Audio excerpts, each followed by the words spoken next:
मैं इस सवाल जब राजिम कुंभ में शंकराचार्य के प्रतिनिधि आए थे, श्री धर्मेंद्र साहब जी भी थे, लोग देर से पहुंचे, पहली बार लोग आए थे। एक ऐसा मंच था सभी के लिए उसको उपलब्ध कराया जाता था, आप अपनी बात कह सकते थे। लेकिन मानव मन में जो रोग है, जो हमारे प्रकृति में अंतर्निहित चीजें हैं, उनको धोना, उनको स्वच्छ करना, उनको निर्मल और पवित्र करना कोई सरल काम भी नहीं है। ये भी आप ध्यान रखिएगा। कबीर साहब ने कहा, माया तजे का भया मान तजा नहीं जाए, जे माने मुनिवर ठगे मान सबन को खाए। हमने वहां निवेदन किया था, सभा खत्म हो गई थी, फिर सारे सन्यासी हमारे मंच पर आ गए। हमने कहा, अब साहब जी, वहां एक लड़का संचालन कर रहा था छत्तीसगढ़ का, उसने कहा कि श्री प्रेम साहब काशी से आए हैं, कबीर साहब के बारे में कुछ चर्चा करें, कुछ बताएं। हमने कहा अभी ठीक नहीं है, मुख्य अतिथि का भाषण हो चुका है। साहब जी ने कहा, नहीं आप भी बोलिए, मैं भी दोबारा बोलूंगा। बड़ा अच्छा कार्यक्रम रहा। जब मैंने उनसे निवेदन किया कि कबीर को जुलाहा कह करके, कबीर को मुसलमान कह करके अगर आप घृणा की दृष्टि से देखते हैं तो याद रखिए, अगर मध्यकाल में कबीर न आए होते तो आप दंडी स्वामी लेकर जो आपके शंकराचार्य चारों कोनों में 4 पीठ स्थापित किए हैं, आज मुसलमानों की वहां मस्जिद होती। ये आप याद रखिए, इसको भूलिएगा मत। उस चारों कोनों में मध्यकाल में अगर कबीर न आए होते तो सब मस्जिद बन गया होता। और आप कबीर को मुसलमान कहते हैं, वो मनुष्य थे, आप भी मनुष्य हैं। इसी बात को न समझने के कारण दुनिया में सारी बुराई पैदा हुई। आज आप देख रहे हैं पश्चिम एशिया में क्या हो रहा है, मुझे शर्म आती। एक पंथ का आदमी कहता है कि नहीं, ईसा मसीह को यही फांसी दी गई थी, उसमें भी 2 मत है। यूरोपियन कंट्री भी इसको लेकर के मटे हुए हैं। सत्य और तथ्य का हम किस प्रकार से अनादर करते हैं, ये चिंता का विषय है। कम से कम मनुष्य को नहीं करना चाहिए। उन सन्यासियों ने बड़ी धैर्य से हमारी बात सुनी। हम कहे पूरे चिंतन को पढ़ जाओ, मुसलमानों के बारे में कबीर कितना जानते हैं।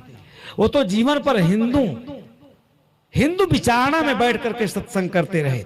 सारे हिंदू साधु सन्यासी विद्वान महात्मा लेखक कवि सब उनका आदर करते थे, सब उनके पास बैठते थे। किसी मस्जिद में जाकर के अल्लाह अकबर नहीं कहते थे कबीर, ये आपको याद रखना चाहिए। जाके मुनिवर तब करें वेद थके गुड़ गाए, सोई देव सिखापना कोई नहीं पतिया। कहीं नहीं लिखे हैं कि हम मंदिर में जाकर के और नमाज पढ़ते थे, कहीं लिखे हैं, आप लोग पढ़े उनके वाणी में। और उनको आप इतना संकुचित दृष्टि से देखते हो। मैं तो कहता हूं कि जुलाहा के बजाय अगर किसी हिंदू कम्युनिटी में उनका पालन पोषण हुआ होता तो आज इस देश का सांस्कृतिक और धार्मिक वातावरण कुछ और होता। इतना घृणित दृष्टिकोण आप पालते हैं कबीर के प्रति, जिस कबीर के ऋण को इस देश करोड़ों वर्षों में अदा नहीं कर सकता। वो जो शोषित थे, पददलित थे, जिनको मंदिर जाने का अधिकार नहीं था, तपस्या करने का अधिकार नहीं था, भजन करने का अधिकार नहीं था, जो इस देश में मनुष्य के रूप में जन्म लेकर के पशु जैसा जीवन जीने के लिए विवश थे, उनके लिए कबीर ने भक्ति का द्वार खोला, मुक्ति का द्वार खोला, सर्व भक्ति और सर्व मुक्ति अभियान चलाया। सबको मंदिर के दरवाजे तक कबीर साहब ले गए। और ले नहीं गए, उड़ीसा में जगन्नाथ मंदिर के जो मुख्य पुजारी थे, उनके पावन सानिध्य में उन लोगों ने दीक्षा लिया। सारे ब्राह्मण जिनके खिलाफ बोलते थे, उन लोगों ने स्वीकार किया। जागू साहब ब्राह्मण परिवार से थे, सुत गोपाल साहब ब्राह्मण परिवार से थे, बड़े बड़े राजा महाराजा काशी नरेश, क्या उनका चरण धोया गया? क्या वो कोई साधारण व्यक्तित्व थे? और फिर भी आपकी आंख नहीं खुलती। अगर मध्यकाल में नहीं आए होते तो सारे लोग आज मुसलमान और ईसाई हो गए होते। दलित शोषित समाज के लोग, आप खुद इस देश में अल्पसंख्यक बन गए होते। कबीर का इतना बड़ा योगदान है इस देश के लिए, इस राष्ट्र के लिए। इस सार्वभौम जो आप विचार देखते हैं, सार्वभौम जो व्यवस्था देखते हैं, इस सदगुरु कबीर के कारण है कि हम सभी लोग आज एक साथ बैठ के खाते हैं, पीते हैं। कोई किसी से जात नहीं पूछता। जात का क्या अर्थ है, क्या मतलब है? एक उदाहरण आपको बताएं कि जाति शब्द ने इस देश को रसातल पहुंचा दिया। और आज भी न धार्मिक जगत में इस पर चर्चा करना लोग आवश्यक समझते हैं, न आध्यात्मिक जगत के लोग। राजनीतिज्ञों की तो बात ही नहीं करनी है, उन लोगों ने तो सारा सड़न दुर्गंध पैदा कर दिया समाज में, विष वमन कर दिया। छोटी सी बात हम नहीं समझ पाए, जाति शब्द जो भारतीय साहित्य में और संस्कृत साहित्य में इसका सुंदर, सब लोग जानते, जाति माने पैदा होना। मनुष्य से मनुष्य पैदा होता, मनुष्य से हाथी घोड़ा नहीं पैदा होता है। लेकिन इस देश के चिंतकों को क्या कहा जाए, लेखकों को क्या कहा जाए? मछली से आदमी पैदा कर दिए, मछली के पेट से आदमी पैदा कर दिए। ये सब दुर्भाग्यपूर्ण बातें हैं। इसीलिए कबीर को पढ़ने की जरूरत है। एकदम वैज्ञानिक प्रकृति के शाश्वत नियमों विधि व्यवस्था के नजदीक अपनी बात कहते हैं। प्रकृति की सत्ता कहती है उनके श्रीमुख से, इसलिए सारा संसार धैर्य से सुनता है, कोई नकारता नहीं है, सब उसको स्वीकार करते हैं, सहज स्वीकार करते हैं। एक पंडित जी थे, मुझे बात याद आ गई।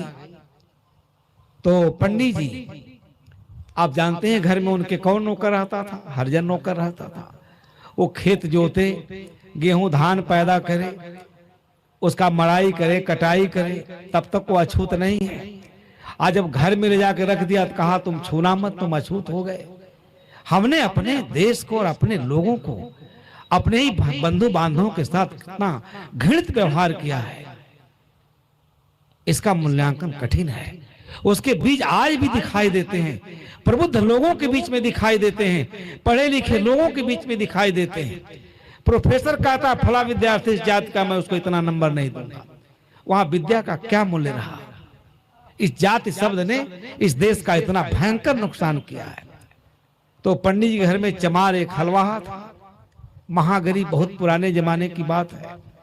तो उसके घर में कोई बच्चा बीमार पड़ गया, तो पत्नी ने अपनी थाली लाई, फूल की थाली थी और तो कोई था नहीं, और महाराजी से कहा इसको गिरवी रख लो, 2-4 आने 8 आने 1 आध रुपए दे दो ताकि मैं दवा करा सकूं। द्रवित हो जाता है हृदय जब इन परिस्थितियों का जिक्र आता है।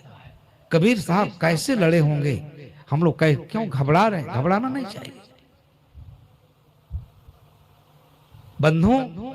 अब वो महाराजी ने क्या किया, 2 रुपया देकर 1.5 रुपया, और उस थाली को डेहरी समझते हैं, उत्तर प्रदेश में डेहरी कोठिला कहते हैं, महिलाएं मिट्टी का बनाती हैं अनाज रखने के लिए, उसी में किनारे कहीं रख दी, थाली बढ़िया थी, किसी को बताई नहीं। पंडित जी बड़े कर्मकांडी थे।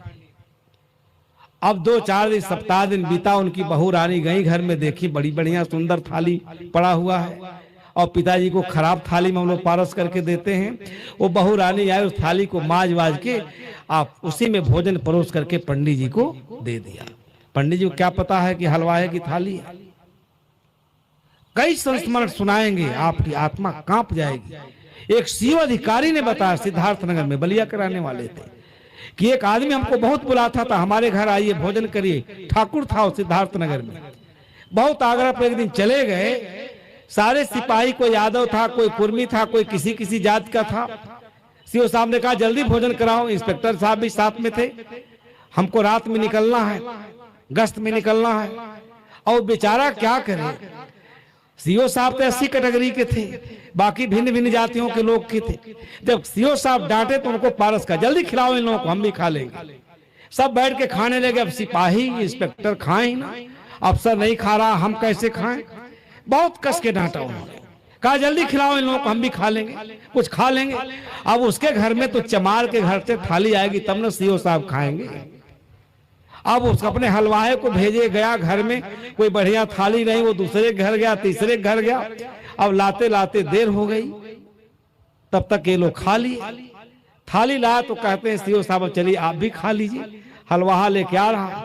सीओ साहब उस सामाजिक प्रताड़ना को देखे थे, गुजरे थे, जान गए, और उन्होंने कहा ठाकुर साहब इस लाठी से मारकर आपकी चमड़ी उधेड़ लेंगे, आपकी औकात नहीं कि हमको भोजन करा सके, आपकी औकात नहीं कि आप मेरे भोजन करा सके, आपकी मानसिकता इतनी विकृत है, आप जैसे कीर्तन मुझे पानी नहीं पिला सकते। और उसी रात को चले गए, और ठाकुर साहब थर थर कांपने लगे। हमारे पास साहस होना चाहिए बुराइयों से लड़ने के लिए। पंडित जी गए, पंडित जी खा लिए, महाराज जी नाई देखी, कहीं अरे राम राम राम, ये तो चमार के थरिया में आप खा लिए। आज जैसे पंडित सुने लगे पलटी करने। कर्मकांडी ब्राह्मण, हम कितना गिरे हुए हैं, कितना अधम है। कबीर साहब कितना पवित्र दृष्टिकोण से कहते हैं, जो तू ब्राह्मण ब्राह्मणी की जात और राह दे काहे ना आया। वही खून, वही हाड़, वही मज्जा। लेकिन धार्मिक वातावरण ने, धार्मिक व्यवस्था ने हम एकदम विदीर्ण कर दिया। उसको कबीर साहब ने सांत्वना दिया, सहलाया। आज क्या स्थिति होती। अब वो कांपने लगे, पंडित एकदम पलटी कर दी, कहे हमारा तो सब भक्ति भाव नष्ट, हमारा ब्राह्मणत्व नष्ट, अब मैं क्या करूं। गए पन्ना वन्ना पलटे, कहे नहीं अब तो हमको हरिद्वार जाना पड़ेगा, और क्या करेंगे, पंचगव्य खाना पड़ेगा तब हम पवित्र हो। हम कितने नीच अधम हैं। मनुष्य के हाथ का पानी पीने से हमारा धर्म बिगड़ गया, लेकिन गाय का गोबर, गाय का मल, गाय का मूत्र, दही खाने से हम पवित्र हो गए। गंदा खाने से पवित्र हो जाते हैं, परंतु मनुष्य के हाथ के खाने का हम अछूत हो जाते हैं, हमारा भक्ति भाव सब नष्ट हो जाता है। क्या यही धर्म का चरित्र है। अब पंडित जी चले वहां से, कैसे समझ आती है। पोथी पतरा सतुआ भूखा लेके चले हरिद्वार, पैदल का जमाना था, चलते चलते भाई खाएं कहाँ, पूछते पूछते शाम हो गया, गर्मी का समय था। कहे यही एक शुक्ला जी हैं, उन्हीं घर बड़ा पवित्र है, वो लोग मांस मदिरा नहीं खाते हैं, पवित्र आत्मा है, उनको ब्राह्मण ही चाहिए। उनके घर पहुंच गए। अब वहां जाते जाते इनको बुखार आ गया। अब पंडित जी के लड़के जो है डॉक्टर थे, दवा देते थे आयुर्वेद के, कई जड़ी बूटियों का एक गोली बनाए थे। इनको बुखार चढ़ गया, बेसुध हो गए। कौन खाना बनाता है, कौन पानी पीता है। वो आए, कहे महाराज एक गोली जो है आप चुभलाइए, बुखार आपका ठीक हो जाएगा। अब पंडित जी चुभलाते चुभलाते सारा गोली ही कूच के खा गए। आधे घंटे में डॉक्टर आया, कहा महाराज गोली हमारी दीजिए। कहे वो तो हम सब कूच कांच के खा गए। कहे आप तो ऐसे व्यक्ति हैं, बताइए उसी गोली से हम हिंदू मुसलमान सिख ईसाई सभी को खिलाकर सबका बुखार दूर करते थे, आप तो हमारी औषधि ही सब खा गए। आप हद दर्जे के बेवकूफ हैं। अब उस गोली को बनाने में हमको बहुत टाइम लगेगा।